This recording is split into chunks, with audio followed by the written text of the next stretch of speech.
So I bought a MacBook Pro M4 Pro base model.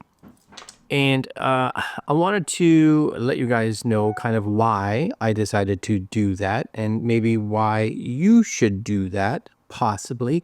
And I'm actually putting it up against, just for you guys to see today, up against my M1 Max Studio, which has one modification. I upped the actual graphic cores, so I believe this one has 32 graphic cores in it.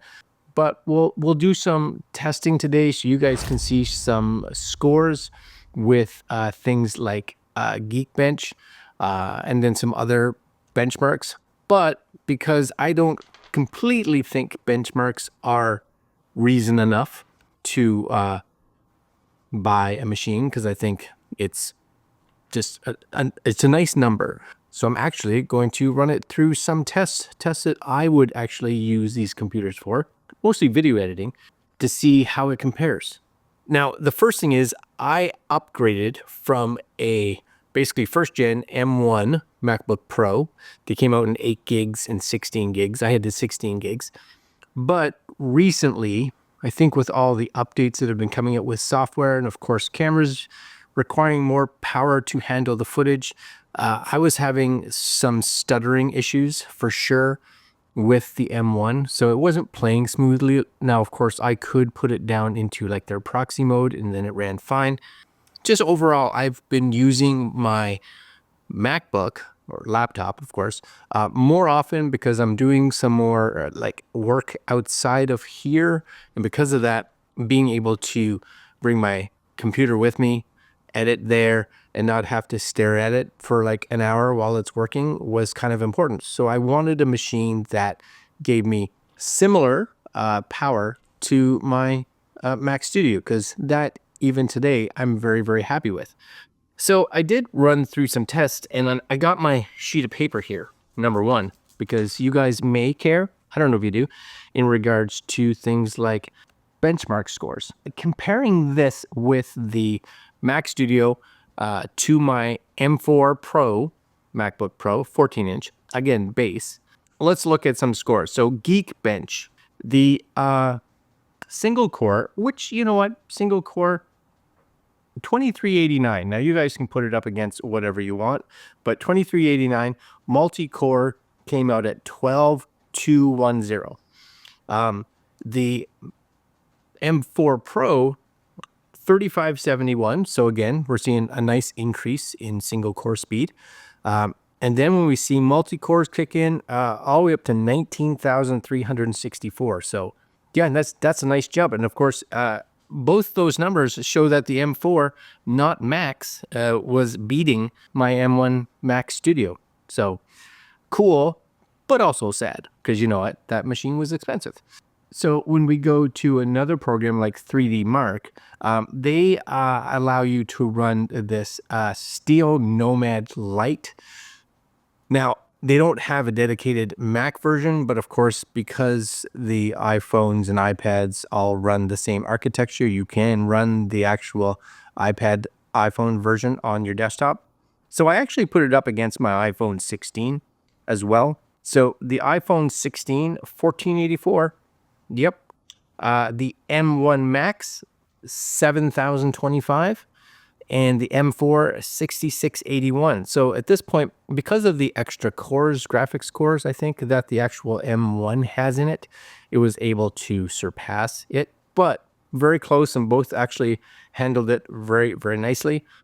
Then we move to Cinebench. So for the M1 Max, we're getting 4,494 versus 7,617. So that's a big change.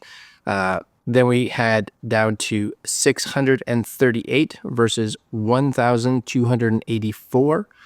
And last but not least, we had 111 versus 168. So the M4 Pro, dominating, totally dominating. After that, I decided to run it through some actual video editing tests. And this is where, for me, was the biggest like reasoning for them. If you look at Insta360, now I actually edit with 360 footage a fair bit. I ran a 15-minute 360 clip and I put it in queue twice.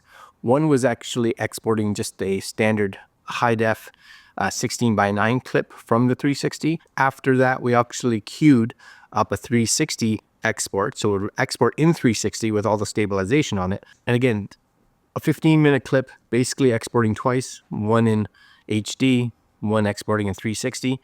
And the M1 did it in 16 minutes and 35 seconds is where it finished the actual 16:9, whereas the M4 did it in 15 minutes and 25 seconds. So that's good, shaved off some time. And when you did the combined, adding the 360 footage, the M1 did it in 49 minutes even, whereas the M4 did it in 41 minutes and 47 seconds. You know, it may not seem like a lot, but that's over 7 minutes. And a lot of times I'll come back from a trip and I'll have 3 cameras could be filled with footage. So if I have to run those through, 7 minutes times 3 times maybe an hour worth of, that's a lot of time. I could be saving hours on that. And that's just going from the M1 Max to the M4 Pro. So that's kind of nice.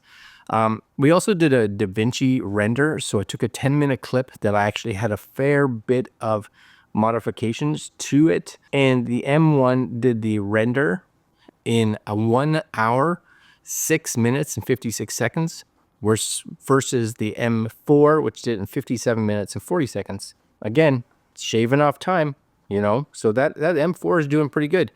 And last but not least, we did a Final Cut Pro render. So again, we took a video which had some composite clips in it.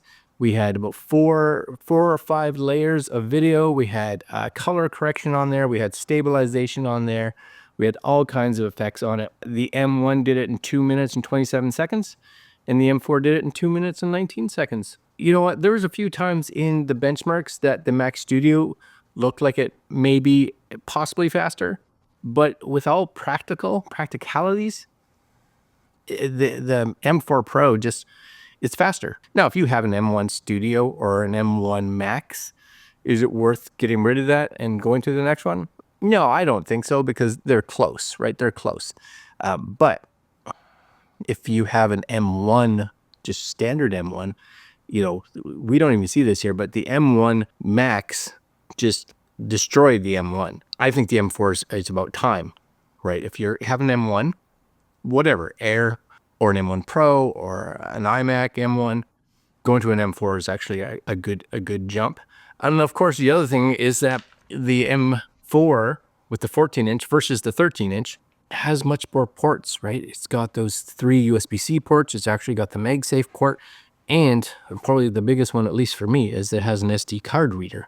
So that's huge, very huge. I think the M4 Pro MacBook Pro, or whatever else you can get the M4 Pro in. I think the Mac Mini is out there now with it. If you're upgrading from an M1 anything, really, outside of like if you have an M1 Max or an M1 Ultra or whatever they call it, that may be reason to keep it.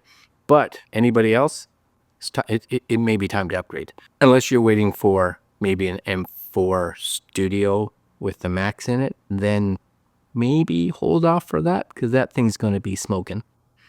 All right, guys, I'm going to leave you there, and we'll see you guys next video. I'm very, very happy with this, and my workflow has been super, super nice. It's a very, very fast machine. All right, guys, I'm going to leave you there, and I will see you guys next video. Later.